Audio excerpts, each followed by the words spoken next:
আমরা আশা করি যে আল্লাহ নিশ্চয়ই আমাদের দেশকে যত রকম বিপদ থেকে রক্ষা করেছেন, এবারও তার রহমতের চাদরে আমাদেরকে সবাইকে ঢেকে রাখবেন এবং ইনশাআল্লাহ আমরা নিরাপদ থাকব।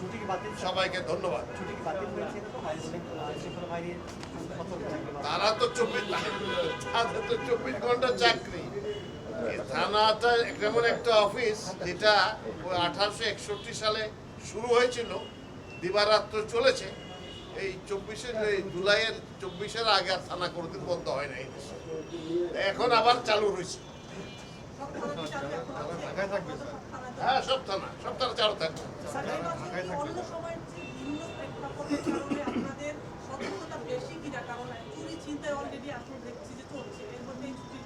অবশ্যই থাকবে। একটা বিষয় বলি স্যার, আমরা দেখলাম যে গত কয়েকদিন কিছুদিন আগে মহাসড়কে বেশ কয়েকটা ঘটেছে, এদের সঙ্গে অনেক মানুষ জেলে যাবে। মহাসড়কের নিরাপত্তা স্পেশালি আপনারা যে কিছু আছে কিনা? হাইওয়ের জন্য এক্সট্রা ভিজিলেন্স নেওয়া হয়েছে। আমাদের হাইওয়ে পুলিশ সচল আছে এবং বিভিন্ন রকম ব্যবস্থা নেওয়া হয়েছে। এবং যাত্রার সময় যাত্রীরাও দেখতে পাবেন যে আমরা যে ব্যবস্থাগুলো নিয়েছি। তারা খুব আরামে, যাদের গাড়ি আছে তারা খুব আরামে যেতে পারবেন, যাতায়াত করতে পারবেন। যারা কি বলে বাসা বাড়িতে আছেন তারাও ইনশাআল্লাহ নিরাপদ থাকবে। কারণ নয় আপনারা নিজেরা ট্রাই করে দেখতে পারেন। আমি রাতে 1টার সময় নিজে চেষ্টা করেছি, দেখি যে কি হয়।